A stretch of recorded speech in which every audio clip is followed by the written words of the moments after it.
Hello. Hello. Hello. Hello. Hello. Hello. What did I miss? Anything? Fuck, you sound so funny with a bag on your foot. Hello. Hi. I'm here. I made it. What's going on? Hi, everybody. Happy Wednesday. Yo, it's D&D day. This is the day where I play D&D with my in real life friends. One of the days. I have 2 days. Every other Sunday and Wednesday evenings. Not everybody can travel though, so we don't always get to meet up in person. I am late. I'm sorry. I know it's about 5 minutes late. They didn't want to get out of bed. I also didn't want to listen to these two. Although there is a very interesting comparison that I do want to make today that I hope you enjoy. So I had to go back and find out where the hell we had left off. And I forgot we left off on gangsterism, which is about the 20-minute mark, but we weren't actually there. I clicked on that by accident. So I'm gonna roll us. We're at about the 16-minute mark, so I put it at just under that to give us a little bit of space. Are you guys ready for how dumb this is about to be? Okay, and yeah, for anybody who didn't see the first one, Pierre Poilievre is the conservative leader of the Canadian Conservative Party.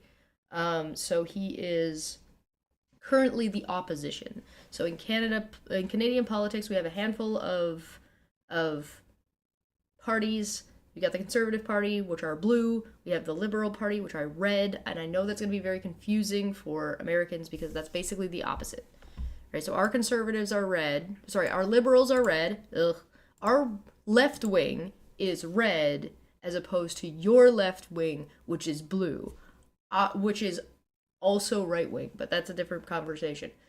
And our right wing is blue, as opposed to your right wing, which is red. So for anybody who's like had the easy descriptor of Poilievre is that he's like diet Donald Trump, but in Canada. And yeah, he's a career politician. He hasn't, I don't think he's actually successfully passed any legislation. How he became leader of the party is currently under investigation, as there seems to be some kind of foreign interference. There's confirmed foreign interference with Russia, because he was backing financially, as well as, showing up with donuts and selling them fuck Trudeau flags, which is very normal for a politician to do. As well as like his association with Kat Canada, I think her name is, who's a known Russian shill. He also has ties to India, I believe, as well as his father-in-law has some stuff going on. He is in classic Maple MAGA fashion, because that's what we tend to call them up here. He is married to a foreigner. That always is lost on me. I think there's no problem with a leader of a country being married to somebody away, like outside of that country. I don't think that's a problem. But MAGA sure seem like they should have a problem with that. Is Trump involved? Yes, Poilievre supports Trump. That's pretty standard. That's their simpatico. But he's a Trump bootlicker. When Trump was like, "Oh, I support the truckers not wanting to get the vaccine." That's this guy. That's this guy. The after the terrorism stuff that happened in Ottawa. There is. So he's the leader of the opposition, which basically means in Canadian politics, you can have either a minority government or a majority government. And in those scenarios, you have the opposition, and the opposition their job is to propose alternatives or reasons why this party shouldn't, the party that's in power shouldn't do something. So when the Canadian government has a minority government, they have to do coalitions and agreements with other parties to get enough to get a majority to get something passed. The opposition, by the way, is not always against whatever the other party is doing. It's just their job to be like, hey, yeah, well, what about this, or well, what about this, right? That's what their job is specifically. Poilievre has proposed upping the age of retirement. He has proposed to during COVID, he was proposing cutting taxes and Social Security, which was horrific. It didn't pass. He was leader of the opposition, so everything's fine. He's also has voted consistently, regularly against climate change initiatives, consistently and regularly against affordable housing acts. He's kind of all around a bad guy. So he's here hanging, and if you don't believe me, feel free to look him up yourself. All of what he's actually voted for is available publicly and publicly available outside of the country, so as far as I'm aware. So if you really want to, you can go and find what his voting record is like. He's here with Jordan Peterson having a conversation. You know, Jordan Peterson, who recently left Canada because he doesn't like it. Oh, sorry, and Poilievre is an authoritarian. Throw that one out there just to be clear. Could have had a liberalism, but instead we voted in a fascist pedo. Yeah, I don't, America please, but also I'm worried we're gonna do the exact same fucking thing and vote in, like, I'm kind of hoping that, so at the end of January, the investigation into how he became, like the interference investigation will be over and released. As far as I know, that's January 31st. Yes. So that'll be 2 Fridays from now. And I'm kind of hoping he just ends up disqualified and goes to jail and does not go and does not collect $200. I don't think that's going to be the case, but it would be. I can hope. I can dream. All right? All right? I thought it was the Governor General appointed by the Crown who decided everything for Canada. I mean, basically, yes. But we're allowed to, like, make decisions that are, like, internally just amongst ourselves. It's kind of like voting for a mayor. Anyway, he's having a conversation with the Daily Wire's defunct runaway Canadian Jordan Peterson, who ran away from Canada because he's mad that he had to follow the rules for his license. He tried to take that. It was a decision not made by the Canadian government. It was a decision that was made by the board of psychologists in Canada, who are the ones who grant licenses. So they said he either had to take some kind of sensitivity training, basically, or he could come and argue why he should not lose his license, or just lose his license. He opted to go to the Supreme Court and try to bitch about freedom of speech. For anybody who doesn't know, Jordan Peterson got his claim to fame from lying about freedom of speech bills, specifically Bill C-16 in Canada, and being a dick to his students at the University of Toronto. All-round kind of hated dude. If anybody cares, he's from Alberta. I don't remember where Poilievre is from. I forget. But there's kind of your backstory. So later on, while we're live today, I'm going to show you another Albertan who is likely going to be the next leader of the Liberal Party in Canada, because our Liberal Party Prime Minister, who is the leader, because in Canada, you don't vote for the individual, you vote for the party. So the party internally votes who they want their leader to be, and then if that party gets a majority or a minority government, the leader of that party becomes the Prime Minister. So Justin Trudeau, the current Prime Minister, is resigning as leader of the party, which means he is not going to be the Prime Minister anymore, and a new member that is voted for by the members of the Liberal Party will become the Prime Minister until at the latest October of this year, which is when our next elections are. So, blah, blah, blah, blah, blah, blah, blah, politics. All right. Let's listen to them be stupid. These guys suck and I hate them. Oh, sorry, first off, that was very funny to start on, but I did not, you can't hear that. Boop. Okay, there you go. Now you should be able to hear it.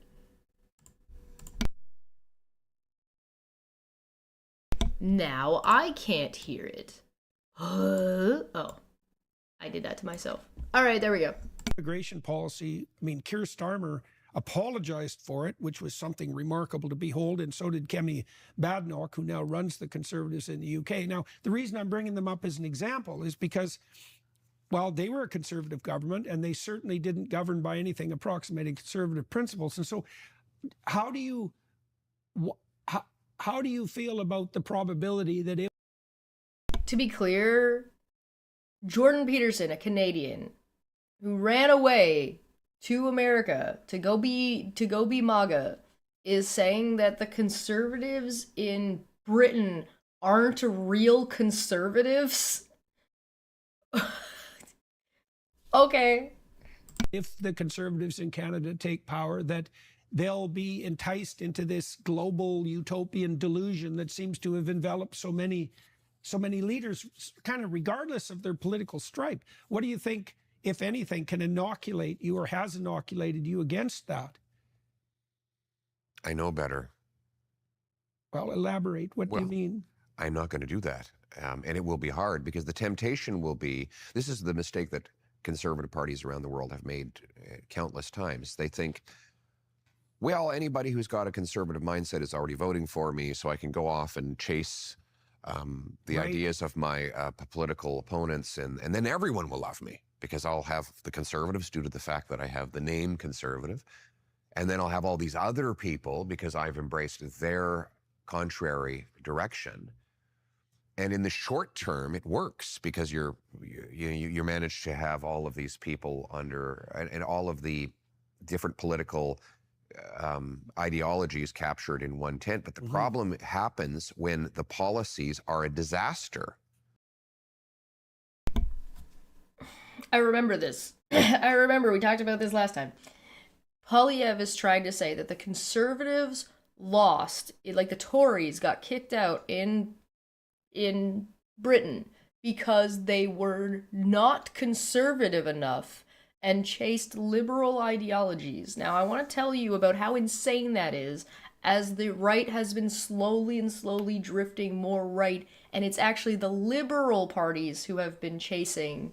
So look at Kamala Harris, for example. She was chasing the undecided MAGA voter. Why does Poilievre always sound like an actor reading the translation of what he's saying, and his face and voice do not match? Because he's running scripts in his head. Poilievre doesn't actually have anything to offer anybody, let alone the Canadian people, as any type of leader. He has scripts, he has slogans, he's basically like, you ever see like when somebody reads the Bible and then just somebody comes to them with a very real life problem that they need very real life advice about, and somebody just quotes a Bible passage at them and then just says, God loves you, and then fucks off? That's what he's doing. That's what he does. He doesn't actually have any solutions. He's doing the flat earther thing where I'm going to poke holes in what you're doing, but I'm not going to actually offer you any real feasible solutions. And any real solutions that he's ever offered are horrifically bad for working class. He's very classist. Consistently. So, they're not actually... He sounds like that because he's reading off of a script in his brain. He's not thinking about what Jordan is asking him, but it's also because Jordan Peterson is trying to give him an easy interview as well. So. And then people wake up and go, oh my God, my taxes are now up, the inflation is out of control, the deficit is spiraling, there's crime on the streets. So does the temptation exist to try and take on the political policies of the socialists in the short term? Sure, but it's one that I will fiercely resist because I know that by the fourth year of my mandate, people would be enraged because their lives would be even worse. So, for some reason, he thinks that pooling resources equals worse standard of living. Definitely an asswipe. Yeah, he's got a very, twirly mustache villain history. So, like, one of the things that Trump, as well as Poilievre, have done well, right? It's that they're decent at getting a bead on what working class people are frustrated by and what they're angry at and what feels unfair to them, and in some cases is unfair, right? Things like, why are your groceries so expensive? It must be the federal government's fault. Why is the healthcare waiting time so long in Canada? Must be the federal. Why isn't the prime minister doing anything about it? It's not the prime minister's job. That's a provincial shit. That's not a federal thing. It's a provincial thing. So they, like, identify a real problem and then take advantage of people's struggles and emotional states and try to lie to them, to convince them to give up their rights, their freedoms, the things that are beneficial for them in this pretend goose chase over, like, let's just have lower taxes, as if that's going to solve anything. I had a conversation not too long ago where I said, well, what's your problem about this? And they went, well, the housing crisis is a really big deal, and so this is a Trudeau problem. And I said, why? What's wrong with the housing? Now, there is a housing crisis in Canada. This is a true fact. Our housing is through the fucking roof. It's insane. Like, the prices of our houses is absolutely unreasonable. Nobody can afford shit. So, but they said, well, of course there is one. I'm like, great, I understand. Why? What is it? And what is causing it? And then they went on to talk about immigration. And I'm like, you think 100,000 more people is causing the nationwide housing crisis? What? How these? No. No. That's not how these things work. No. No. So, like, yes, he is right. Taxes feel really high. Groceries feel really expensive. There's an economic and housing crisis in Canada. Poilievre's solution to this is to do the exact same thing that they did before the Great Depression, and one of the main causes of the Great Depression, which was isolation. Isolating Canada and isolating ourselves is not a way to get through a crisis. Think about the way you cover a crisis in your life. Is it good, do you think? And even if you don't do this, the advice you would give to somebody. If I came to you and said, hey, I'm having a crisis. Let's say it's a crisis of faith. Let's say you're a religious person. And you go to your pastor and you say, I'm having a crisis of faith. What do you do? What do I do about this? Like, I'm really struggling. The pastor is going to advise you, go and commiserate with the people around you. Go and commiserate with X, Y, and Z. Or let's say you're having trouble in your personal life. And a friend comes to you and says, hey, listen, I'm having some really hard time in my personal life. What do you think I should do? Having a support system and commiserating with other people, going to therapy, maybe group therapy, going out and talking to people, building a support system. So what makes you think that as a country, the best idea, if you are struggling or there's struggling around the world, is to isolate ourselves? Admittedly, this is an analogy, this is a metaphor, not a direct one-to-one comparison.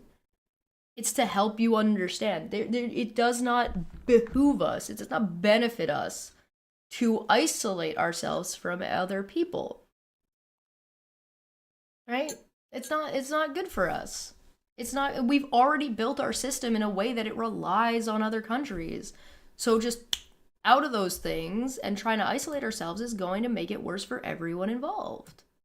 Poilievre looks like the villain in about 100 different movies. Yeah, he's laughably corrupt. Housing problems are everywhere. Must be Canada's fault. Someone says so. Yeah. Build a wall. I know, right? But yes, these are problems, and Poilievre is correct that these are problems. But what are his solutions, right? What does he want to do? What is he going to do that helps, right? The other thing that is, as soon as somebody says like, "Oh, the problem is immigration," and like immigrants, my first question is, who are you talking about when you say immigration? Who's the immigrant here? Is the immigrant somebody who is a temporary student looking for temporary housing? Who maybe in 4 to 6 years might choose to stay in Canada?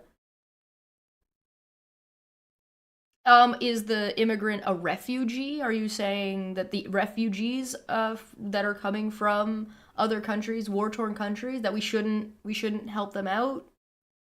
Who are you talking about when you say an immigrant? All the illegal immigration in Canada coming from where? America?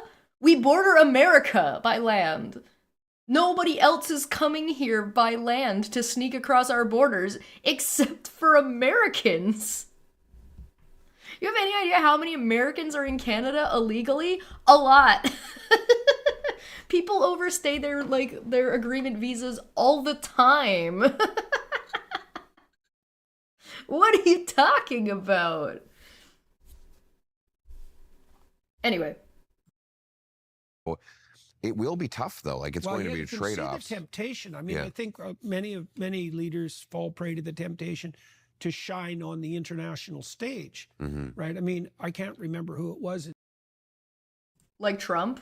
Trump shone on the national stage, right? Like a polished turd, and everybody laughed, and everyone pointed and laughed. Actually, Justin Trudeau did very well on the international stage, right? Like, he did very, very well.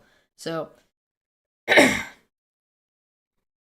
sometimes as a leader, you have to make unfortunate decisions that are not going to be popular, but are going to be necessary.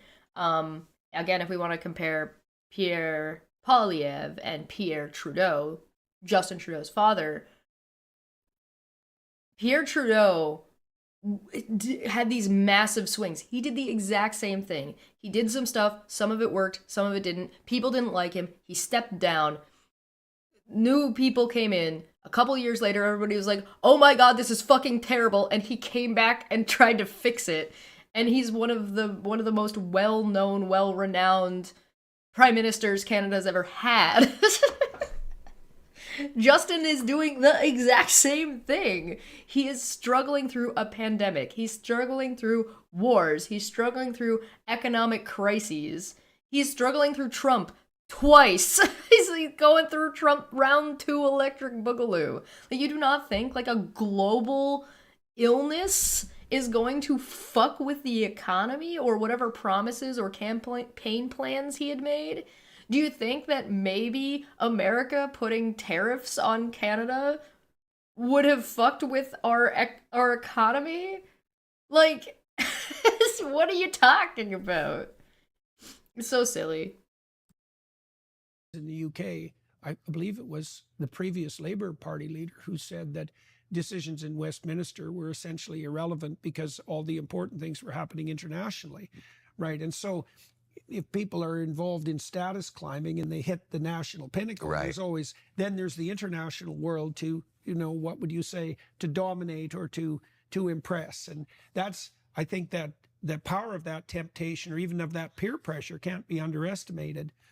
So, okay, so now you've been, these events, these 600 events that you've gone to, so let's say that's something approximating 1,000. Oh, right. He's been running around marketing himself. A snake oil salesman style, and so, like, what the 600 events, like, rallies, right? Like, this is so bad. It's honestly, I think he should be in trouble for doing this because he's ostensibly campaigning outside of the campaign terms. 1,000 to 1,200 since we last talked. You spent a lot of time speaking to, and I presume listening to ordinary Canadians. I heard you made a speech in the... I presume listening? Why would you assume that, Jordan? I like that. I presume listening. Heard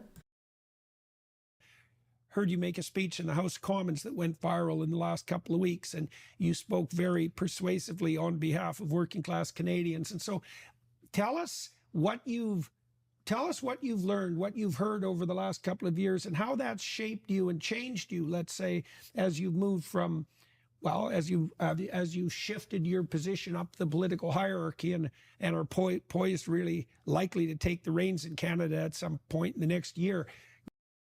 I would like to point out that this interview happened into the new year. So it was like recorded in December and into January. It was released on January 2nd. But this was before Trudeau resigned or had announced his resignation. You've listened to all these people, and so what have you learned, and what has it made you convinced of, let's say?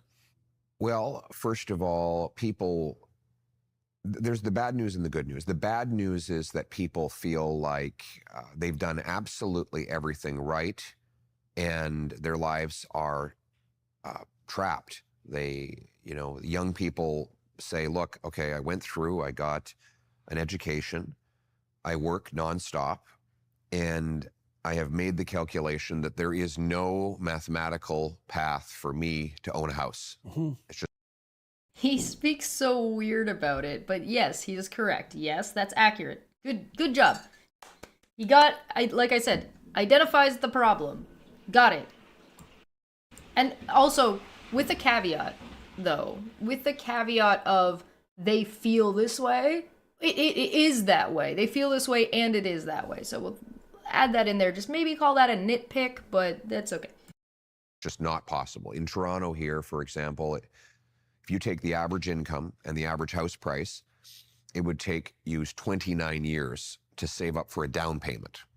So, if you're for a down payment, not assuming that in those 29 years, no inflation of that, like assuming the price of that space stays stagnant. Yes. To pay it off, forget paying it off. And so if you're a young woman who's got a biological clock, obviously, we'll do the math.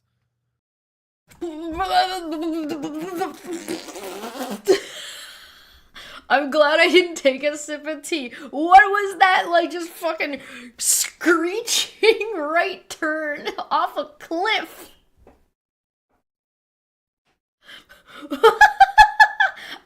Can I sue for whiplash? What the fuck? Women can't do math. That's the best answer. Thank you, Mr. Serious. That is the correct answer. That is the best answer to this thing. Well, if you're a woman, you do the math. Oh, I'm sorry, I can't. I'm a woman.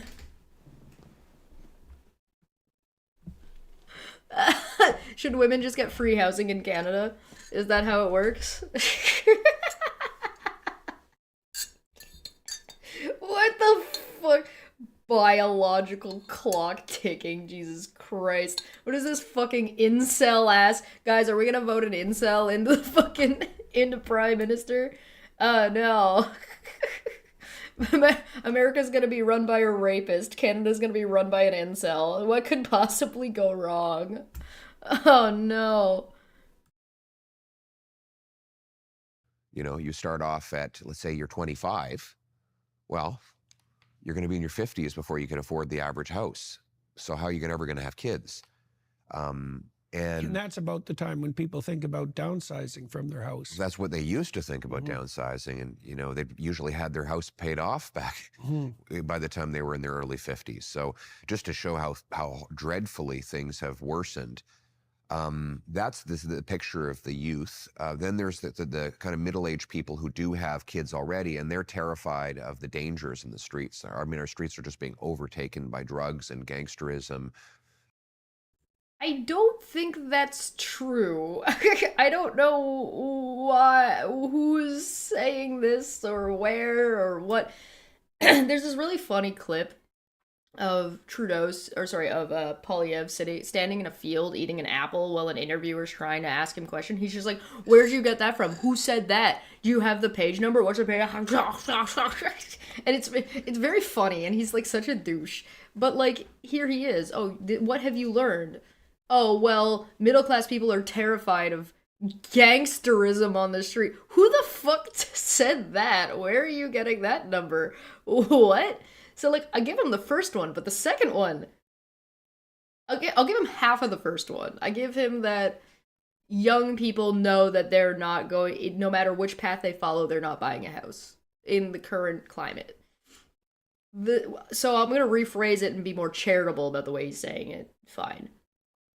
The part about women was just fucked up horseshit. Misogynistic garbage. And now we're at gangsterism. Kids these days listening to hippity hop. Gangster is the name of my next album.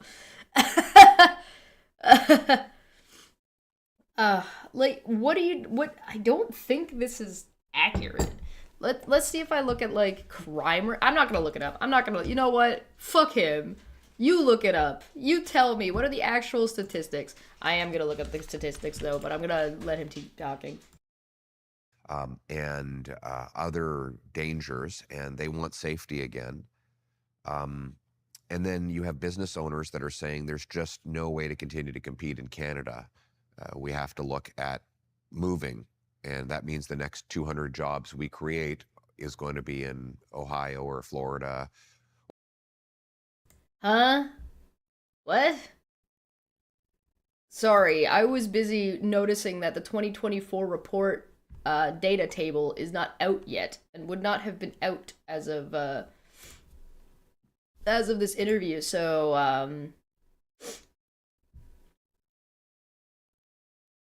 you know.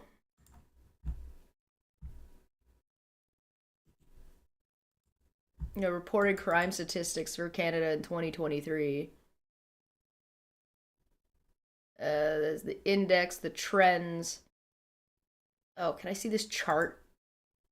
Okay, so I've got a chart. I'll show it to you.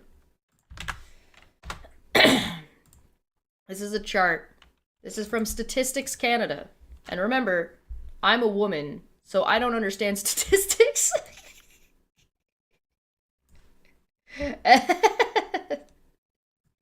I'll see if I can make this a little bit. There you go. Can you guys see it better? So, sorry, you can't really see this, but this is 2,000, 4,000, 6,000, 8,000, 10,000, 12,000, and this is rate per 100,000 population, right? Right? Okay, so total property crime, violent crime, other crime, right?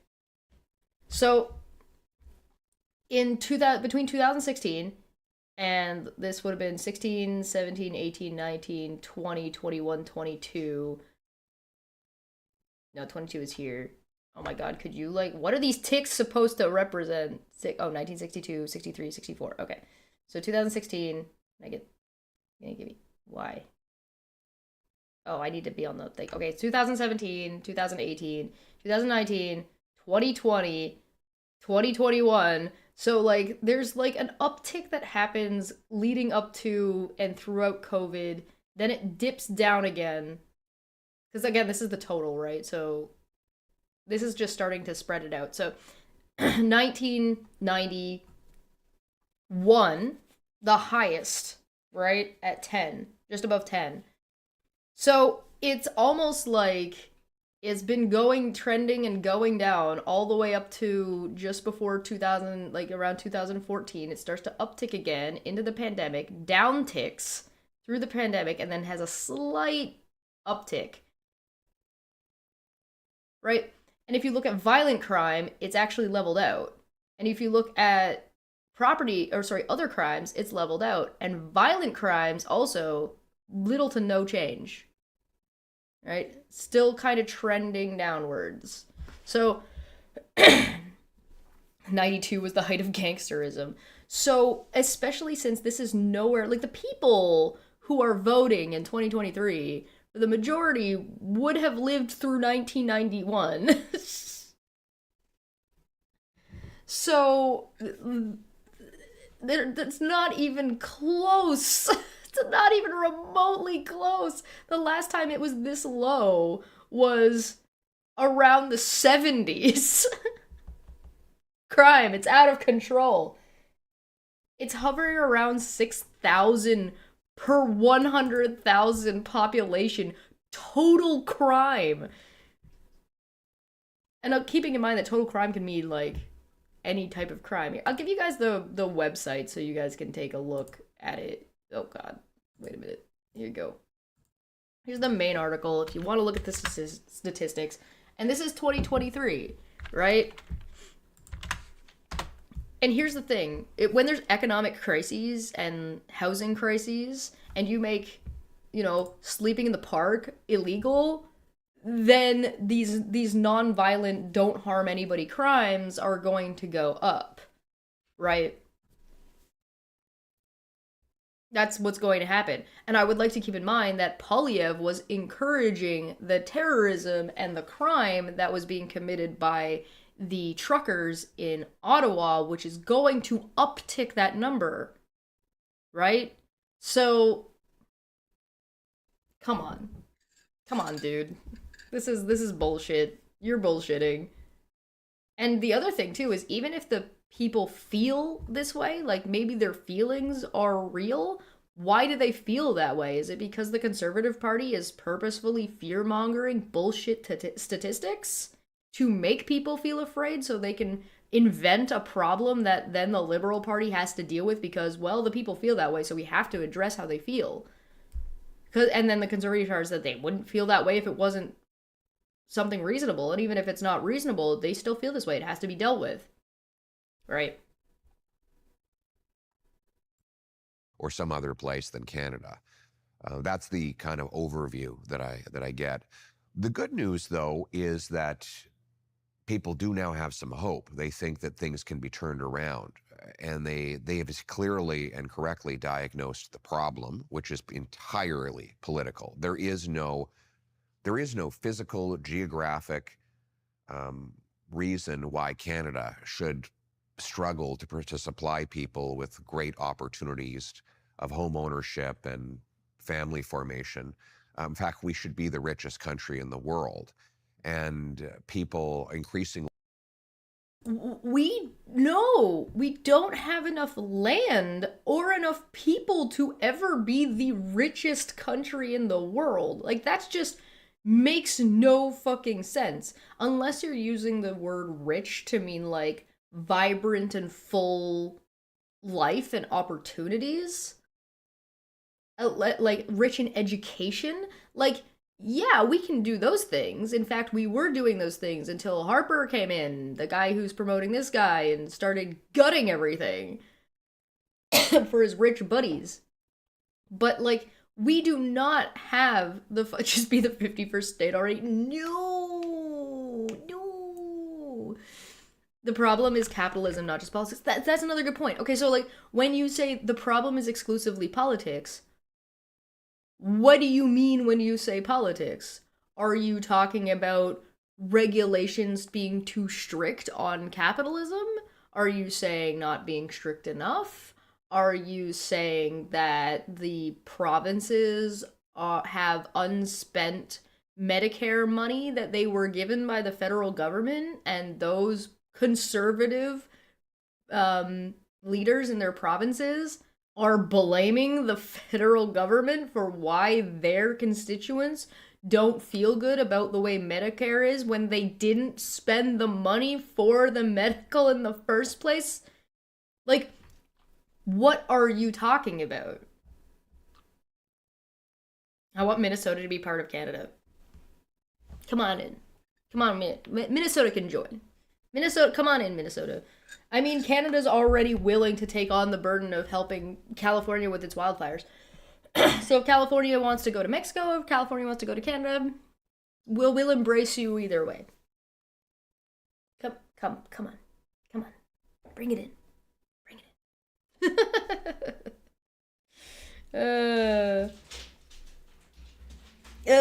Politicians deregulate capitalism, breaking it in favor of oligarchs. Yeah. So yeah, if you want to say that it's exclusively politics, sure. Yeah, absolutely. Look at the financial crisis. What year was that? There was a massive financial crisis. You remember when all the banks all the banks in America got in trouble because they were like just evaporating mortgages and like using them to gamble and then being like, "Oh, your mortgage is gone." You remember that? Yeah, Canada didn't do that. So we got over that hump a little differently than America did because we didn't let our banks just do that thing. And that was due to specifically liberal leadership in the banks. It's very silly. Know that, and they know that if we make the right, albeit difficult, political decisions, that they will once again be able to do as their parents did, which is to say, get a house, start a family, live in a safe neighborhood, raise their kids. If we make political changes, how? In what way? It's not like changing heads of state make inherently good changes to economics. If this is if this is ultimately a problem of how the government is handling Canada's economic and business sector, then we ought to hire somebody, we ought to vote somebody in who understands economics, right? That's what Poilievre is saying. If you want change, you need somebody who knows economics. If it's an economic crisis, right? But you also have to make sure that whoever you're bringing in who does understand these things understands that the country is not a business. Those are different things. So you need somebody who kind of has done a little bit of column A and a little bit of column B. They've governed people and have a solid understanding and of finances, right? That's what he's saying. With good traditional values. That's another thing I'm finding, is that a lot of people are really getting back to those values that we were told were unfashionable. They want, young people today, they want to have families. There's been When did young people ever not want to have families? When was that ever a thing? When was it unfashionable? Like, what the fuck are you talking about? real conservative swing, especially among young men. Well, no wonder, because they've been demonized for, 30 straight years for every aspect of their masculinity, from their play preferences to their proclivity to destroy the planet with their ambition. And so they're... Yeah, no, that didn't happen. But yes, there has been a very major swing, specifically in young white men. Specifically. Not minorities, necessarily. Young white men feeling displaced. But one of the reasons they feel displaced is because of the economic status of what they're able to accomplish, and that they feel that they're being held down by economic status. Women feel that way too, but the reason why men are going the conservative route and women are not as much going the conservative route is because of people like Jordan Peterson that are making these outrageous claims that young men are being demonized for their masculinity. That is not happening. That is a lie. That is this man lying to you about how you feel. He's telling you why you feel the way you do, and he's lying to you about it. Because it's easier to tell you, to pat you on the head and say that, yeah, these people are just being mean to you. Yeah, no, you never did anything wrong. Oh, no, you can't possibly, no. They're just demonizing you. You're a good boy. Meanwhile, the fucking rhetoric that these men put out, these young men are putting out, that he's talking about, that have made this drastic conservative swing, want that, like, rape should just be legal.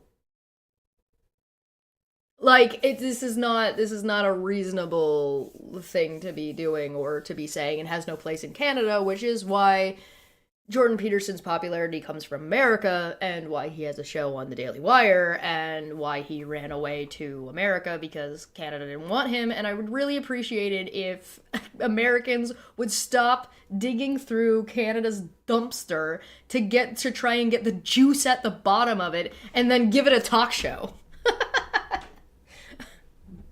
They keep doing that. Cut it out. I'm looking at you, Ted Cruz. There's definitely an opportunity there. And yeah, Jessica makes a good point. The nuclear family is the worst family model ever. So the nuclear model, the nuclear family model is, first off, relatively young. Second off, has been marketed to the Western culture as the proper, real way to live your life. It is isolationist, and it's, again, a relatively young idea. And people get shamed for not doing things that way, right? For example, right? So if I'm talking about Aaron or whatever, and Veda and his fucking trolls, one of the first things they all like to try to jump to is that I live in my mom's basement. So what if I did? So what if I lived with my mom? I lived with my mom during the pandemic. What, should I not live with my family during a global crisis? Huh? What? We had a good time. We kept each other company, drank beers on the in the summer on the deck. Like, dog loved it, had a great time. Right? So it's very bizarre. According to Pew Research, 52% of men lean Republican and 46% lean Democrat. 51% of women lean Democrat and 44% lean Republican. Are those American statistics though? They're talking about Canada.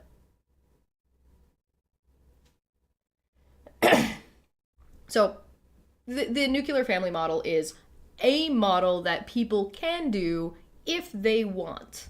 I'm not saying you shouldn't do the nuclear family thing if that's something you want to do. But I do not think you should be shamed, and I do not think people from other cultures bringing their style of doing family living over as being bad or wrong to do so. Like, just do what works for you. Like, why is the government, why is fucking Pierre Poilievre and Jordan Peterson putting forward this idea that the government should have any say about what family members you live with in your home?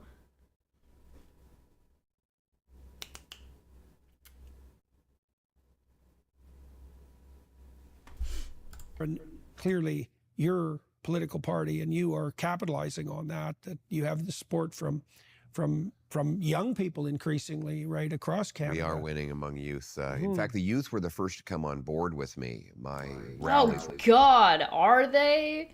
Is that true? I hope that's not true. Canadian voter statistics.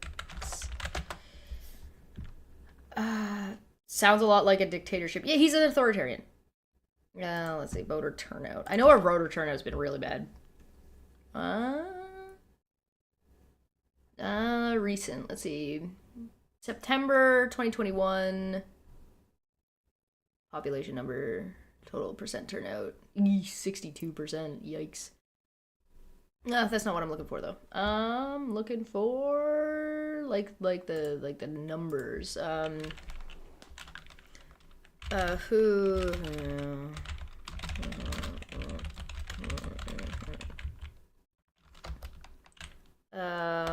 What party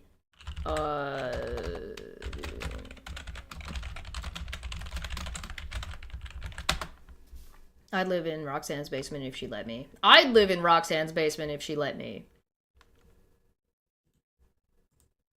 Alright, youth voting trends in Canada.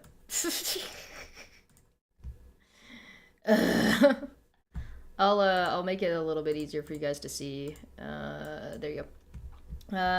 Health of any democracy, blah, blah, blah. Overall trends of voter turnout before the 90s. Here's the figure. There you go, 2022. Ooh, that's low.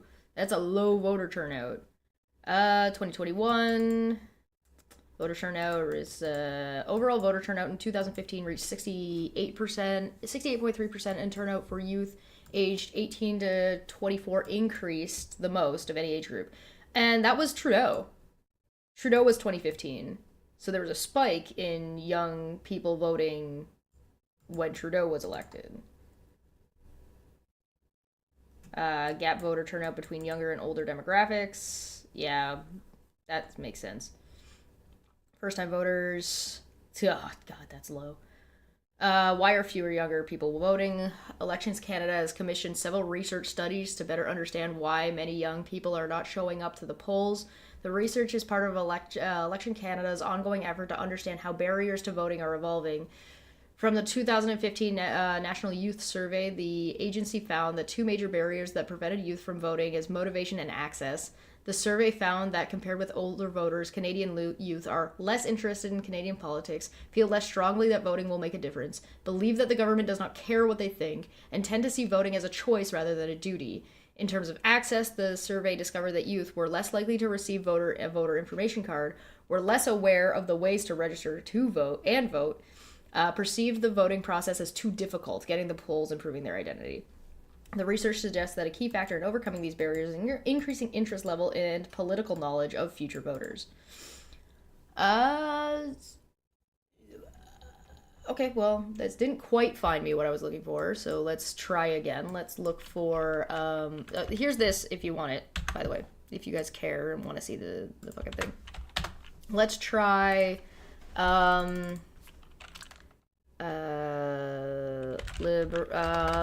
Canadian Party polls. Let's see. Oh god, those are bad numbers. Oof, this hurts me. This hurts me in the face. Look at how blue everything is. No! BC actually just voted NDP recently, so this is kind of funny. Updated January 12th. Provincial projections. Yeah, see, there we go. So, like, federal projections, provincial projections. Yeah, NDP. Alberta being blue. Green Party for Saskatchewan and Liberal Party, interesting. NDP. One. Yeah, that's fucking Ontario, man. Quebec. By the way, the Quebec blue is like, oh wait, where's the, do we have the, where's the I need the, can you tell me which one is, oh, that's the block. Light blue is the block. Yeah, that's, there we go. Okay, that makes sense.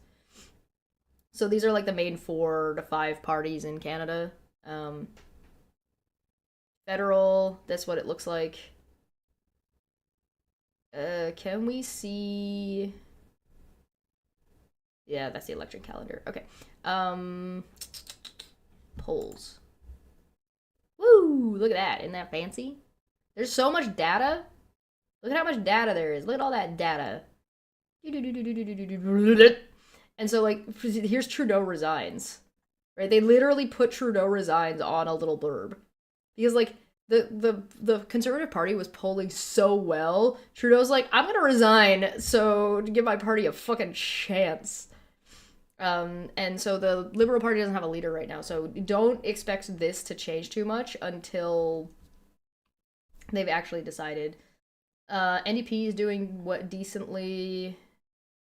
This was... When was this? Oh, yeah, this is like 2023.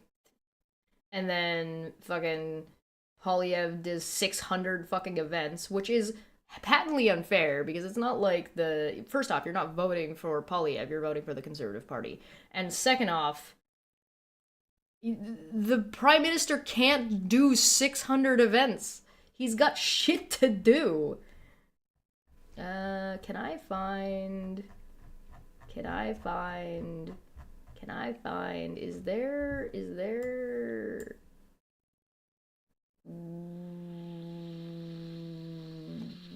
federal polls? I want to know the voting range of the polls. Like, why is this so hard to find? Why is it so hard to fact check this, man? Youth. They're not even youth. You shouldn't be calling them youth. Young people voting conservative. Let's try that. Okay, this is the Toronto Star. Can I have, like, a real fucking... Millennials nearly twice likely to vote for conservatives over liberals, new survey suggests. Okay. Fuck off. A new polling from Abacus Data. Alright. Fuck. There we go. Found it.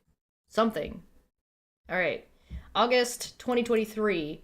August data conducted a national survey of 2,189 adults exploring several topics related to Canadian politics and current events, part of our regular national omnibus surveys. The survey includes samples in Ontario, Atlantic Canada, as well as from Gen Z, and a total of whatever.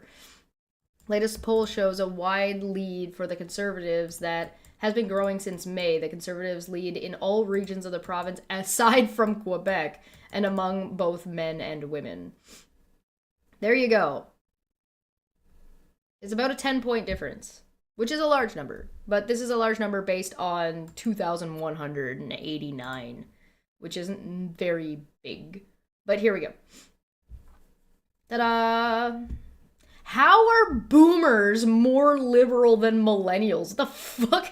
What happened here? Guys, millennials, my brothers in Christ, what the fuck are you doing? No! Anyway, this is specifically for the, again, it's only 2,000 people, so it's not exactly... yeah, look at this. Affordability change +5. Rising cost of living... housing affordability, healthcare, the economy, climate change, inequality, poverty, crime, -1, immigration, -1. Yeah, people don't care about that as much. Lack of freedom in Canada, threats posed by Russia, China, and Russia. Top issues: housing, climate change, and healthcare. Yeah, that makes sense. A lot of these things are also related to the economy, but like this is kind of almost more of a specific. Anyway, so yeah, there's the data. So, yeah, in August, Poilievre is polling well.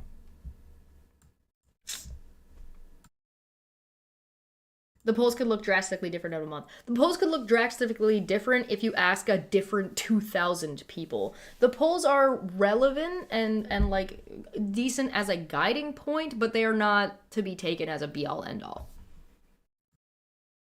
We're overwhelmingly populated with youth, which is not normal for conservatives. Right, right. And the reason is because in your youth, of course, you as you write it, young people want to have the adventure of their lives. They want to go into the wilderness and earn a living and bring it home and do raise something kids responsible and have a purpose that's bigger than just short-termism. And I think, gangsterism, short-term. Listen, Poilievre, you can't just put ism on the end of words. I understand that you're talking to Jordan Peterson, but you can't just put ism on the end of words and sound like you fucking know what you're talking about. It makes you sound like a lunatic. 20 years ago, the socialists would go to university campuses and say, vote for us and we'll let you be a kid forever. We'll give you free stuff and you'll never have to get a job. And that was very temporarily popular. Literally nobody ever said that. He just made that up. That's not a thing that he's that's not like the Liberal Party wasn't like, vote for us and you're gonna get all this free shit. No, that's not that's not how any of it works. Healthcare in Canada is not free. It's free healthcare as in we pool our resources so everyone can have access to everything. Not everybody gets something for free and nobody pays for anything. Good God. It does not give me faith that I'm going to believe that Pierre Poilievre is going to be able to run a government in the middle of an economic crisis. When the last time his party was in power, the debt for Canada was when they left, Trudeau inherited $128 billion of debt. He is resigning office with $68 billion after a pandemic. And these fuckers are still fucking complaining. We have an economic crisis and a housing crisis, and this dude doesn't know two shits about economy. He doesn't know anything about the way fucking healthcare works. Oh, it's just free shit. No, it's not. It's not how it works. Across the Western world. But then young people woke up and found out this was not a utopia, it was a total dystopia. And that all the things that... I would still like to point out that Canada polls like in the top 5 of places in the world that people want to live in. Like if you poll people about where they want to live or if they had to start life again, where would they want to be? It's Canada. Canada is incredibly high on that list. We actually poll, or sorry, yeah, we actually poll with people very high, and with like the poll, you know, the big poll that they do every, sorry, not, it's not a poll, the big statistic that they release every year that's like freedom of speech, standard of living, yada yada yada yada, housing crisisism. Yeah, the big poll that they do, and they do it, it's like a big global poll. Canada's usually not number one in any particular thing, but we're usually within the top 5 to the top 10 of everything across the board. So to say that, like, yeah, it's not perfect here. Yeah, it's not a utopia. It's not magic, dude. But are there problems? Yes. Do those problems need to be addressed? Absolutely. How are you going to address them? Saying Canada has problems and therefore everyone's miserable is like, no, there's always going to be problems. What are you going to do about it? That they really valued and wanted for their lives were impossible when they were being borne down upon by this massive state. They've learned that help is the sunny side of control, and so. Oh, help is the sunny side of control. So if somebody helps you, they're actually controlling you with extra steps.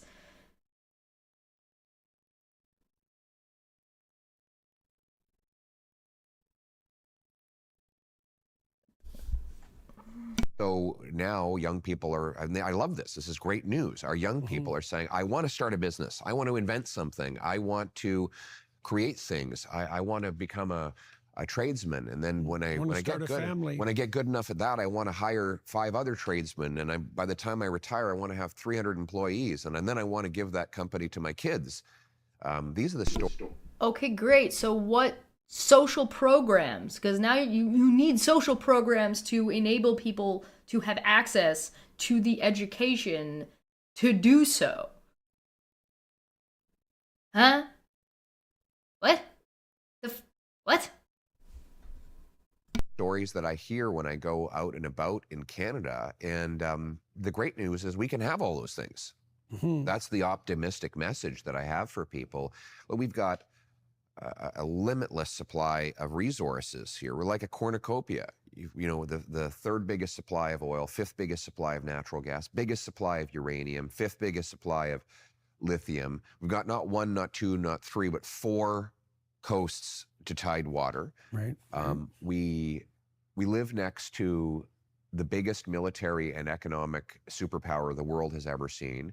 We have a highly educated population and the best system of government in the history of the world, the parliamentary system. Not the best government, but the best system of government. So all these massive advantages, we need some tweaks to the way our elections work. But Brain, have you considered that he didn't even list, like, he said natural gas, he didn't list a single renewable resource. Not one. One of the biggest things in Ontario is hydro. Water power. Power that comes from water. That's concerning to me. Specifically because if this guy wants to be in power and he wants to make Canada an isolationist superpower, I don't know how the fuck he's gonna do that. And he's selling all of the stuff that Canada can't have forever. Like, not lumber, not hydro, not the amount of wind and solar energy we're able to manifest. Good God. The priorities, dude. need to unleash that potential. Right. So the unhappiness that you're seeing among young people seems... He's pretending like we're not using it. He's saying this like, oh, we have all these things. We're the biggest producers of these things. And it's like, economics is about buying and selling. It's about pushing and pulling, right? I am not an economist, and I have like at least a basic understanding. And I am being reductive as hell. If you go talk to an economist about this, they will run. I am bringing this down to like so reductive that it's almost dishonest. That's what I'm doing right now. People need to want to buy the product. If you say Canada has the biggest supply of uranium in the world and we need to unleash that supply, who's gonna buy it? You're gonna flood the market with uranium, you're gonna drop the price. Third largest producer of hydroelectricity in the world. Is that right? Is that accurate? I'm not smart. Like, I'm not like a well-educated person. I dropped out of school twice. I'm not like, I am uniquely educated in that I mostly like learn from educated people in my vicinity that I hunt down and grab onto and won't let go of, despite their screams.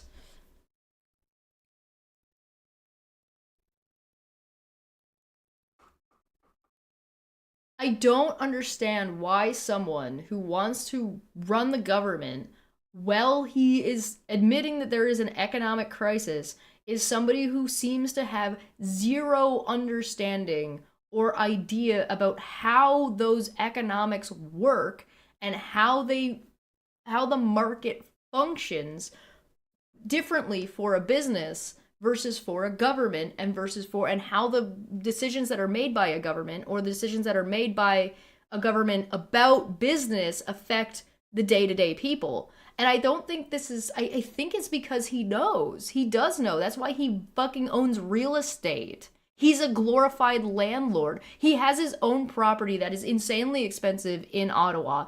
And instead of living there, he chooses to live at like a fucking 6-bedroom mansion paid for by the taxpayers. His pension is fucking through the roof. It's like 200 times more than a full working Canadian will ever see in their life. His pension is said to earn him $16,000 a month.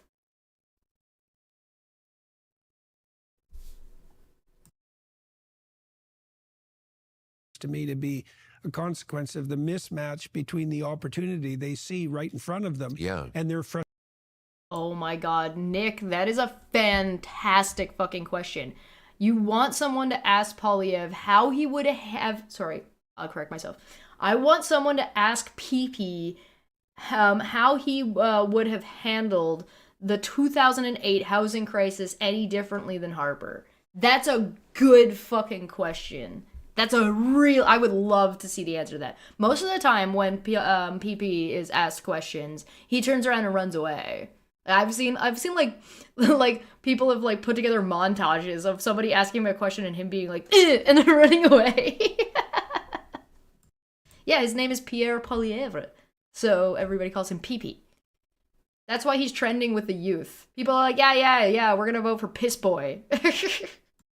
Frustration at the fact that that opportunity can't be capitalized on, even if they're contributing their fair share. No, it can't be capitalized on because the youth, the young people, are complaining that the opportunity doesn't exist. You can't capitalize on an opportunity that's not there. And the only way you get these opportunities is through social programs. If you want more opportunities, you need more social programs. And the way you get new and more and better social programs is proper taxation and regulation. Do you tax the person that already is the person who needs access to the opportunity? No, you don't do that. That's not how it works. Good fucking God. And they're definitely doing their part. Like, they really are. You know, it's always been a habit of older people to say, you know, oh, the youth these days. When I look at the young people today, all they do is work. You're gonna blow smoke up our asses now? Cool, thanks. So what are you gonna do for us? Astonished when I meet young university students how much they work outside of their studies just to scrape by. How many hours of labor they do as... Guys, he thinks millennials are in college. Guys, he thinks millennials are in college. I would like to remind everybody that before this, which might lead to answering Nick's question about the 2008 housing crisis, Poilievre, at the beginning of this interview, in the first couple of minutes, described that he wants to run the country the same things that he said that he wrote in an essay when he was 20 and when he was 16. He has not changed his mind. He has not made any adjustments, and he was 16 in like 2005 or 2000, or sorry, not 2005, 1995, 1997, I think is what we looked up. So this man has not changed his mind about anything in the world, nothing about like global economics and Canada's position on the national, international stage, let alone the differences in Canada's approach to climate change, housing, nothing. He has not changed his mind a single thing from the time he was between the ages of 16 and 20 onwards. It's still the same. That's what he said he wants to do. As waitresses or in another service job so that they can pay their bills, way more than when I was a student, 25 when I years was ago. a kid in Alberta, I could work in the summer, and I didn't work on the rig, so I didn't have one of the high-paying jobs. Right. I had a more, what would you say, a job that was secondarily associated with the resource economy. I could make enough Average. He was more at the average. money in the summer, in 2 months, 4 months, to pay for the tuition and my entire year's rent. Of course. Right. And Are they humble bragging right now? now these kids are working 20, 30 hours a week in addition to a full course load. And they look exhausted. When I meet young people today, they are exhausted. They have bags under their eyes, and all they do is work. And the worst. I take it back. They're negging. They're like, oh, millennials work so hard. Look at how great we had it. You guys are fucking exhausted. Yeah, gee, guys, thanks. I wonder what happened. Fuck nugget. You know who was in power between that point A and point B, right? It was Harper. Harper's government, dude. This is not, like, anybody who has 2 brain cells will know this. Worst part about it is not that they're working all the time. It's that they don't see a light Yeah. at the end of the tunnel. Are you tired of feeling sluggish, run down? Wow. Fucking wow. Wow, man, millennials, you guys work so hard. We had things so great. And it wasn't definitely us that ruined it for you, but you look fucking so exhausted. Here's a fucking advertisement. Oh my god. Or just not your best self? Take control of your health and vitality today with Balance of Nature. With Balance of Nature, there's never been a more convenient dietary supplement to ensure you get a wide variety of fruits and vegetables every day. Balance of Nature takes fruits and vegetables. Unfucking believable. The audacity. The absolute fucking audacity of these motherfuckers. Can I remind everybody that, like, fucking, what's the current price actually? Hold on, let me look. The current price to get the Daily Wire. The Daily Wire subscription, right? Because this is, like, this one's out for free, but not all of them are. The Daily Wire subscription levels. Oh my god. Why is this? Subscribe to the Daily Wire. This is the pricing for the Daily Wire. $12 a month. $15 a month. $20.75 a month. Right now it's on sale. Ooh. Might not be on sale for me. I'm Canadian. But these are people that are asking for just their content. This isn't like Netflix. This isn't like fucking Disney Plus where you get years and decades of fucking shit. This is, fucking 1 year of Daily Wire Kids platform. You really? Fucking seriously? Uncensored, ad-free daily shows. Uncensored? I do not want full frontal of fucking Jordan Peterson. Access library of movies, series, and documentaries. But if you take the monthly one, you don't get this. Or this. So, You only get these two things, and it's $15 a month as opposed to $12. You get less. What the fuck? All access is just hang out with your favorite host during live Q&A streams. Are you fucking serious? My Patreon is less than this, and I put out more higher quality content. Dapper's channel memberships and my memberships are both cheaper and give you more shit than this. Fucking Christ.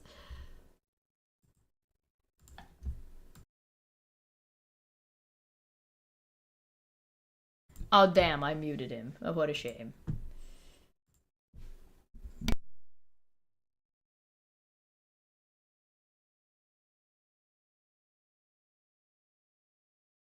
It's fine, I'll wait, I guess.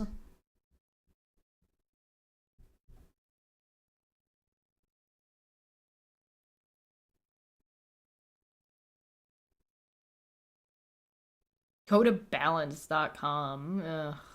A free bottle of fiber and spice? Oh shit, look out for that. Ew. Uncensored. Unreal. Are you done yet? Well, that's a genuine breakdown of the social contract, right? Because Absolutely. the deal, like you said, the deal was supposed to be, if you do things right, you'll be rewarded. Yes. Right? And that's the intergenerational compact, essentially. Yes. And there isn't anything that defines hopelessness more clearly than seeing that if you do all the right things, the pathway is paved to failure. Right. Right. So that's so demoralizing. And, you know, what's even worse about that is that the people who are most demoralized by that are precisely the people who would be most productive and hardworking. Because the ones that are sponging along, they don't give a damn anyways, right? They're not losing any glorious future and they're not sacrificing for it anyways, but it's... No, it's not always with these dichotomies. They've identified the problem. People are feeling hopeless because there is no way out of the shitty situation that you, people your age, have put in front of them. That they now have to... I've described millennials as the sacrificial generation.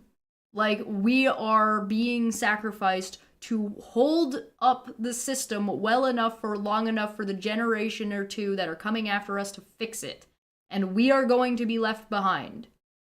Sponging along. No, the people who are sponging along are doing everything they can to survive. Nobody is working to get ahead right now. Everyone is working to survive. Some people are able and some people are not able to do different things. To try to pretend that there's only two types of people out there, hard workers and the rest of you fucking losers that are soaking up and sponging off the hard workers, to try to pit younger people against each other and being like, oh, this person's just sponging off the system. Instead of Poilievre and Jordan Peterson, who are the people who are actually sponging off the system, they benefit from all your taxes. Poilievre and his mansion, Poilievre and his pension, Poilievre and his trips around the fucking country promoting himself during off-election season on your tax dollars. He has a personal chef. Do you think he's paying for the hotels and the travel expenses that he's doing to go and convince you to vote for him? You think he's paying for that out of his pocket? No. Of course he's not paying for that out of his pocket. You're paying for that. You're paying for this man to market himself to you. What the fuck, dude? Are you kidding me? And he can't even handle the stress of being asked direct questions by the general media. Meanwhile, he's encouraging his fucking little goobers, his fucking little minions out there, to go and bother fucking Pierre Trudeau because he takes not Pierre Trudeau. Justin Trudeau, he takes a fucking vacation with his family and write fuck Trudeau in the sand and then go and try to confront him as if that's not threatening at all, as if that's acceptable. And then when he's like, courteous to the person, but also is kind of being like, I'm with my family, maybe fuck off. They paint that as some fucking massive indiscretion about how he doesn't want to talk to people and he can't confront people and he doesn't deal with that. He does press conferences all the fucking time. Like, shut the fuck up, you little whiny piss ant. Like, Jesus Christ. These, you know the saying, weak men make weak, whatever the fuck? Weak men make problem times?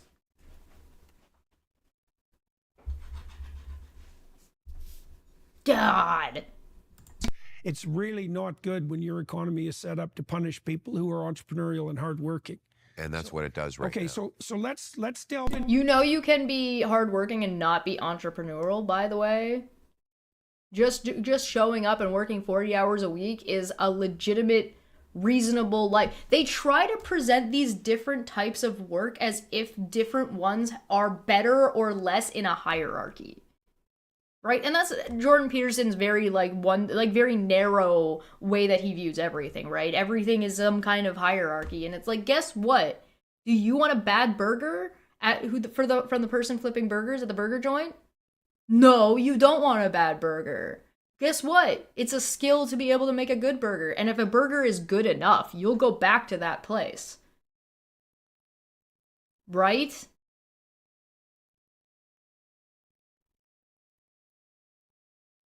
You pretend it's not a skill to fucking work.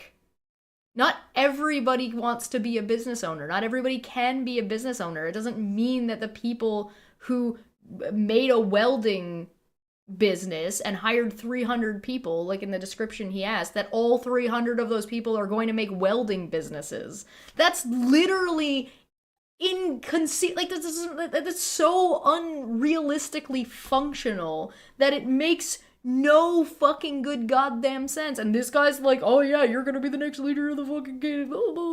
Fuck, dude. Into that a little bit. So I've been tracking economic statistics in relationship to Canada and sort of left me open-mouthed in amazement at our dismal condition. So from what I've been able to understand, the richest people per capita in terms of GDP per person, gross domestic product per person, so that's total productivity, is Ontario.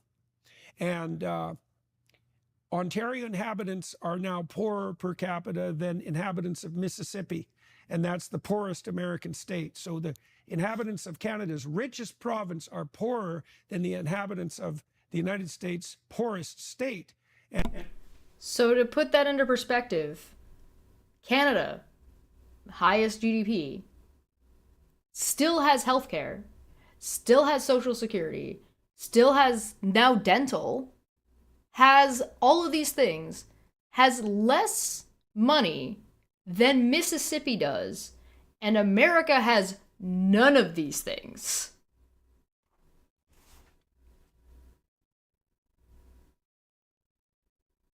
And this is supposed to be a point against Canada? What's the population of Mississippi versus the population of Ontario? Wow, it's almost as if capitalism is a system that is built on to exploit working class people. Wow, yeah, go figure. These two motherfuckers want to pretend they're not the elite, that they're not the swamp. They are the swamp. Poilievre is a career politician. He's literally never worked in the private sector. He's never held a regular job. He's worked in politics his entire life. He doesn't know anything about fucking slugging hay bales and working in the mines. Flipping burgers. Even worse, these idiots think they are entrepreneurial, offering no solutions. Right! That's like people who invent things. People who fucking are entrepreneurial will solve problems and then that's the point. Good God. I just think it's interesting that Jordan Peterson announces he's leaving Canada and he hates Canada. And the first thing that fucking Poilievre goes to do as like a patriot, right? Because that's what the Canadian truckers were, right? They're all patriots. The first thing he does is go to this guy who's abandoned Canada to go do a fucking jerk-off contest. Hello? Patriots of Canada who apparently fucking want Canada first and fucking want all this shit? You're licking the boot of a turncoat. They haven't put forward one solution yet, by the way. We're 28 minutes, we're almost 30 minutes into this. And that's actually occurred primarily in the last 10 years. Yes. And because we were basically at parity before that. Yes. and had historically been not quite as rich as the Americans.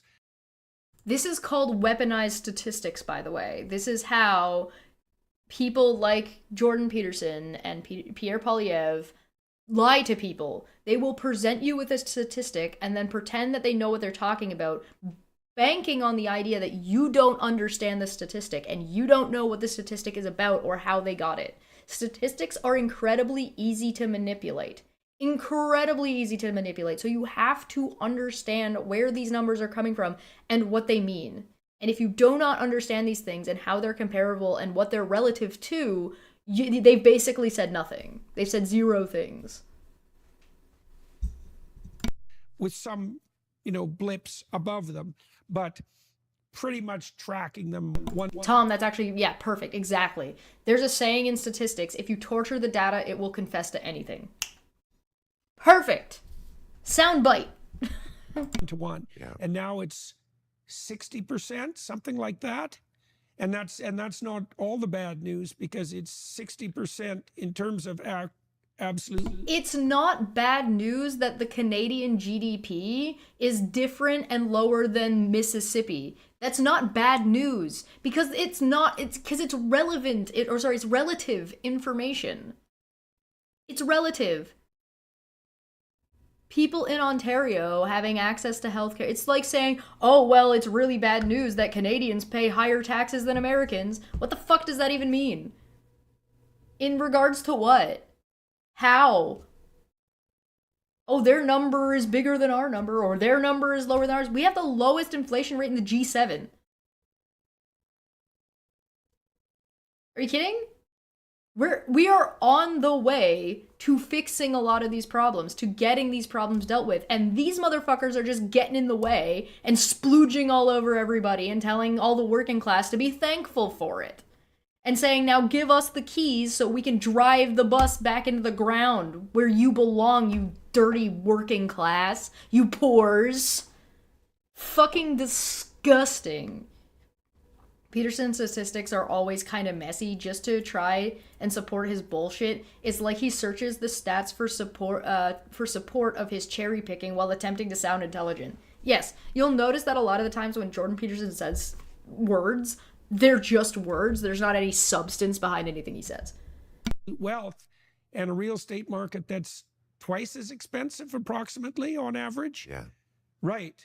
So now it's really bad. It's really incredible. Like 10 years ago, the New York Times wrote an article, welcome to Canada, we're home of the world's most affluent middle class.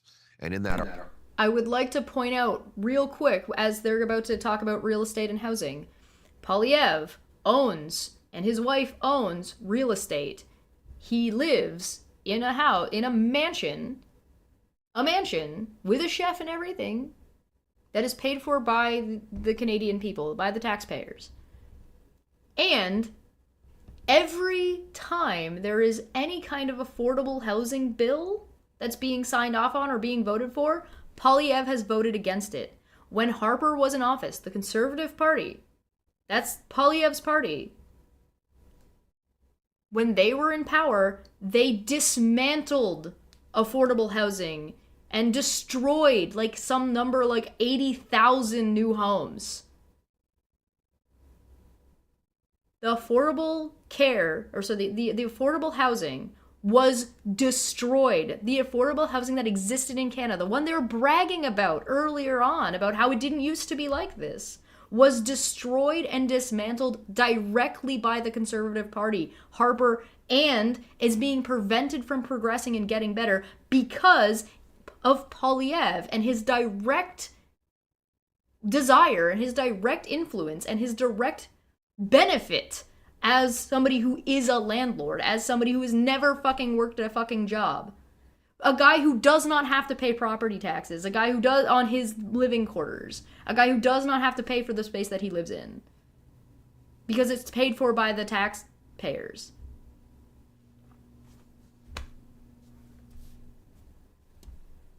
So contextually, as much as he's going to sit here and bitch and moan and say, oh, how hard Canadians have it now because of all the housing crisis and all the cost of the housing, He's the one responsible for it. His party is the ones that were responsible for it. That article, the Times had calculated that median American and Canadian incomes were tied and that Canadians were slightly better off. Now, part of that was because of the 08-09 financial crisis hit them harder than it hit us, but still. And how would you have handled that crisis, dipshit? Now, per capita GDP in the States is $22,000 higher than in Canada. Measured in Why are you shaking your head like this, Matt? It doesn't... We're back to relative information. It does not matter if Canadians pay higher taxes than Americans. It does not matter if our median income in Canada is higher or lower than America. We're not buying shit in America. We're buying shit in Canada. The relevant information is about whether or not Canadians with their income are able to afford Canadian houses. It doesn't matter what the fucking GDP is in Mississippi, you fucking dumbasses. It's completely fucking irrelevant. Is there a problem between inflation and stagnant wages? Yes. What did the Liberal government try to do about it? They tried to raise the minimum wage. Who fought against the minimum wage? These guys. These guys, they didn't want you to make more money. Because they claimed, oh, it was going to be inflation. Oh, groceries are so expensive? Hey, guess what we recently found out? Loblaws, the biggest, largest grocery conglomerate in Canada, which almost has a monopoly, has been artificially inflating their prices and price gouging people. On meat specifically is the one that's most recent that came out. And this is after finding out that they were trying to gouge people during the pandemic.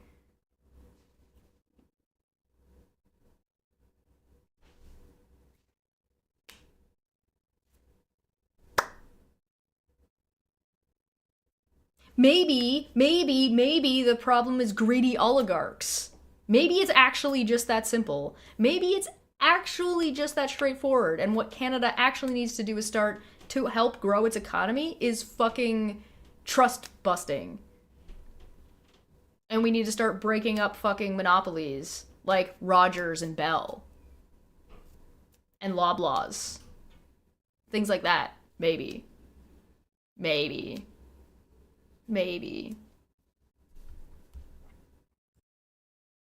USD. So that's about almost 30,000 measured in. Right, so that's a whole other income, essentially. Yes. That's a whole other part-time income. Exactly. Yeah. And Objection and then, relevance. as you correctly point out, their real estate is significantly cheaper than ours.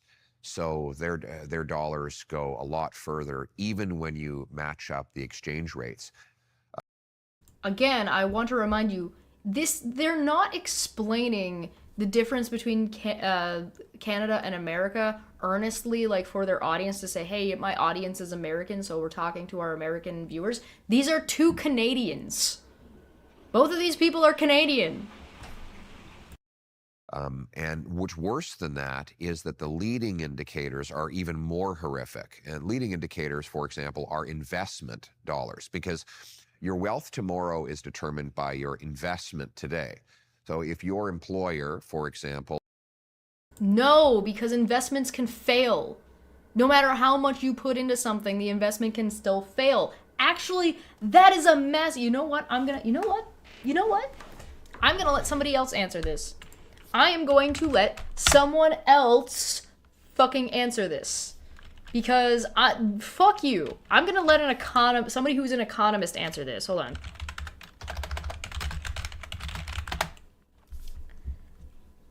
Which just the amount that you invest today equals what you get tomorrow. No, that's not how it works. Because if you have a business that's guaranteed, you can't just invest and expect to always get a profit. That's literally part of the problem. Give me the transcript here.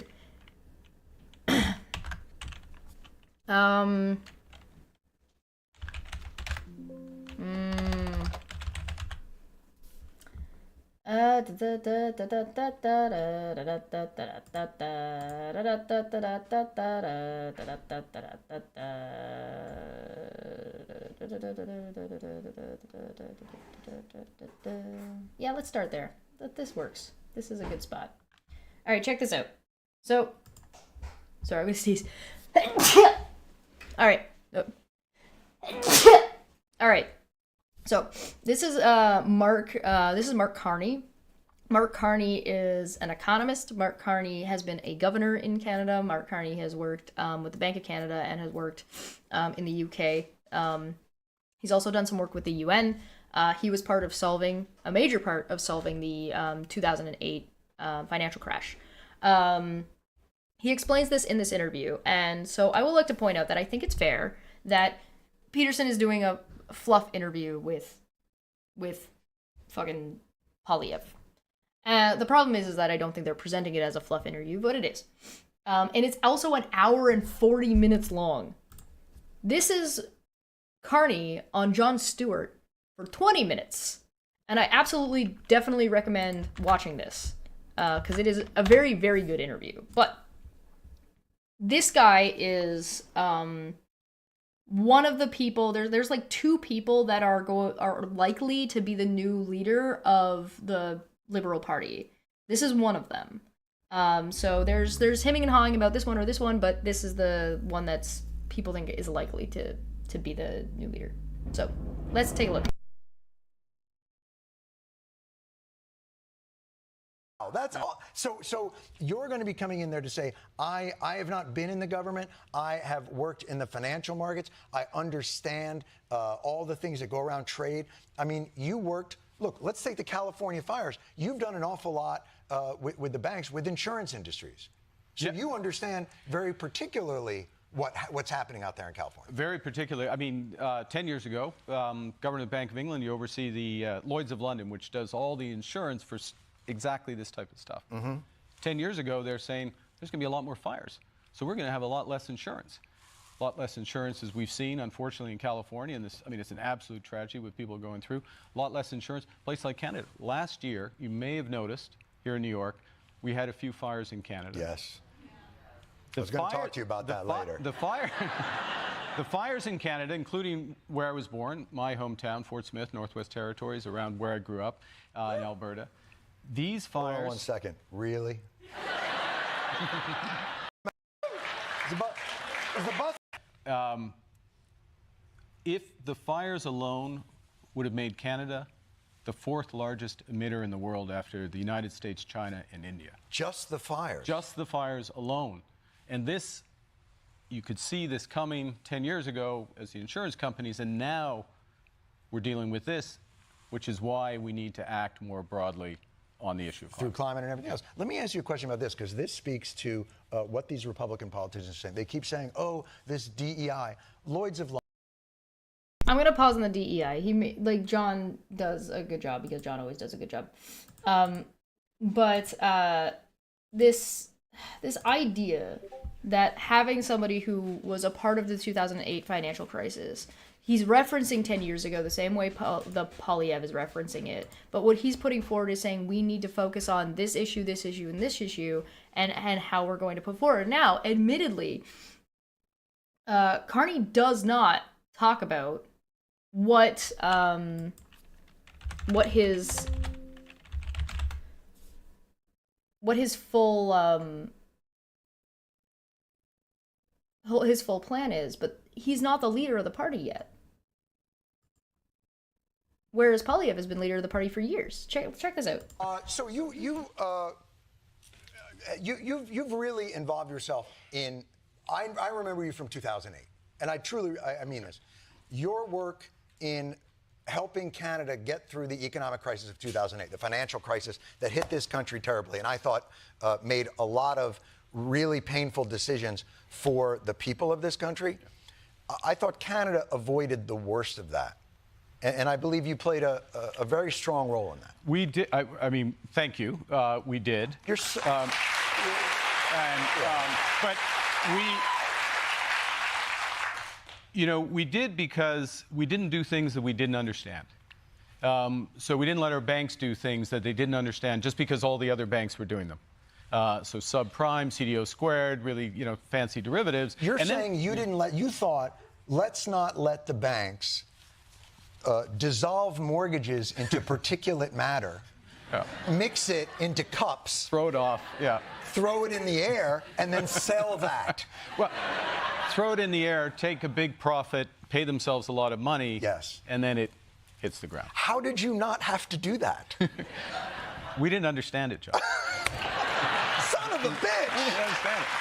That's So what we've got is a man who has worked with politics, has worked tertiarily with politics, and has also worked in banking in the private sector, who is an economist, who understands what's going on, and has already demonstrated that he's willing to put the banks on watch and be like, no, you're not allowed to do this just for your own profits. No, you're not allowed to do this. This is somebody who's already said no to the swamp back in 2008.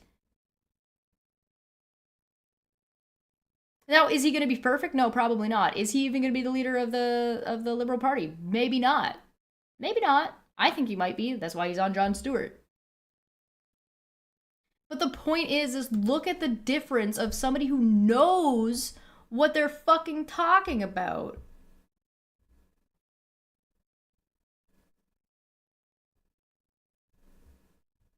Somebody who wants Canada to be part of America and somebody who does not.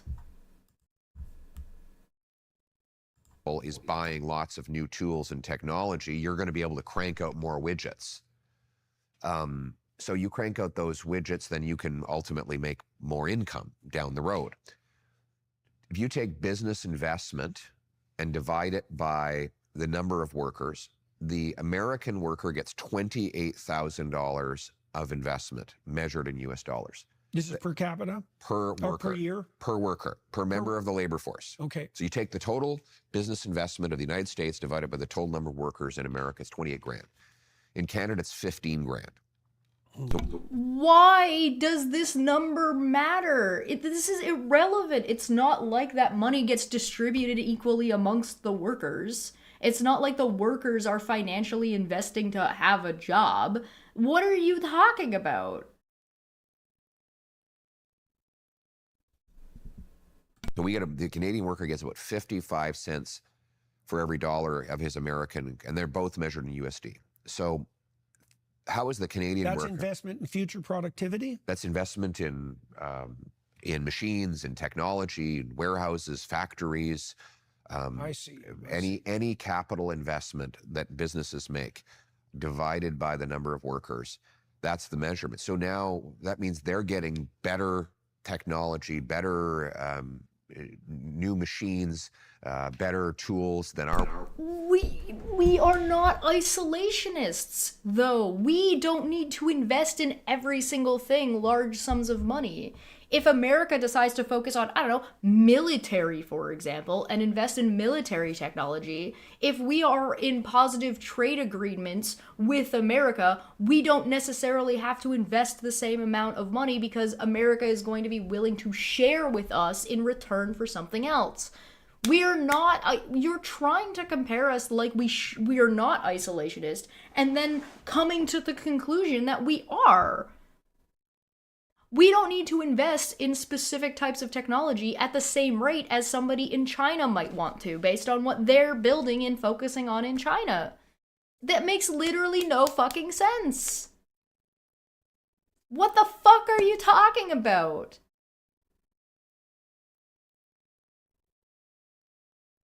Well, yeah, and that's all he's doing is he'd be talking about how great, Canada's in such a crisis. Look at how good America is. Meanwhile, America on fucking fire, and get fucking Canada being like, hey, America's been on fire for over 16 years. And we're all just like, ever since Obama's left office, we've all been like, are the Americans happy?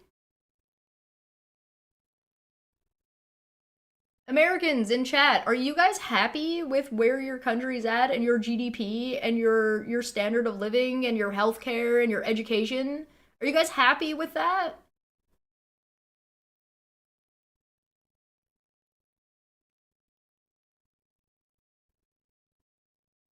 Most of what I hear is fucking no. The polls are abysmal in America. People who are voting for Trump are fucking enjoying leopards ate my face of like, well, he said he was going to bring groceries down, and then immediately as he was elected it was like, we can't bring groceries down.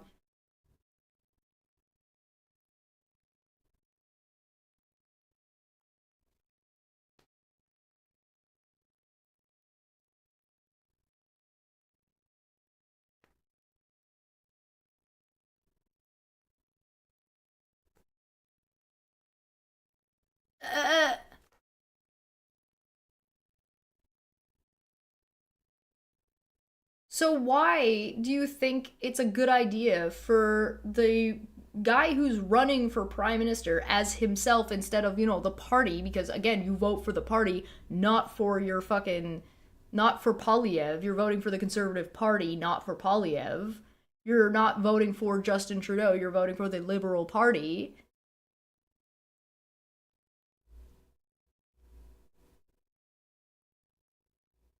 What makes Canadians think that having Poilievre, who is immediately running to America being like, wow, we wish we could be like you, Donald Trump. There's an ad in here that I know about that has, the ad is for anti-abortion stuff.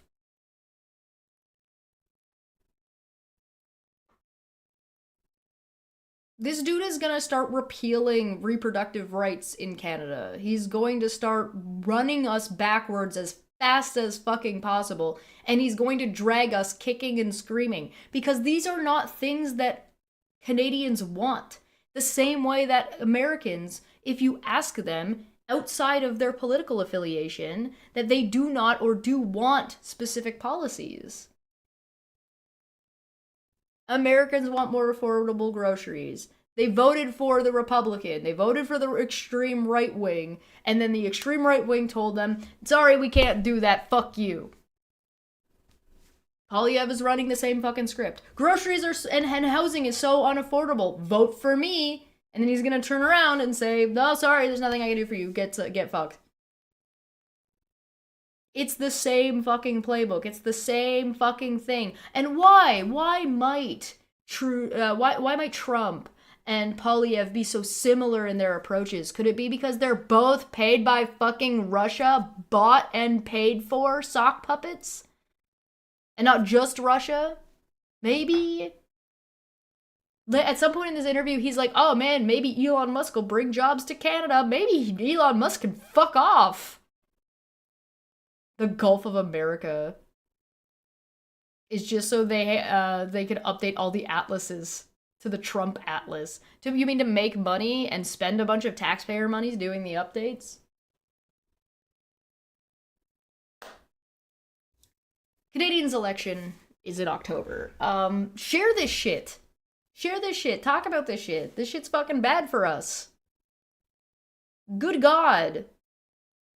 But we're at the 2-hour mark. I'm gonna get out of here. Thank you so much for joining me. I'll be back. We'll probably finish this one. I don't know if it's gonna take me another 2 to finish it, but I definitely recommend watching McCartney. He almost felt like a breath of fresh air. As much as he is like still just an old white man who does business, I think that Poilievre debating and talking to and negotiating with Trump would mostly just be him bootlicking Trump.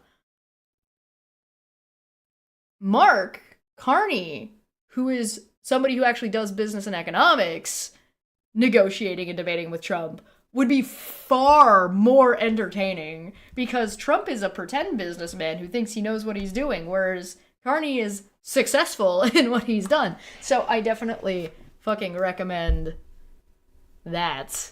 Check that shit out. I think, short, by the way, the fucking TikTok ban in America.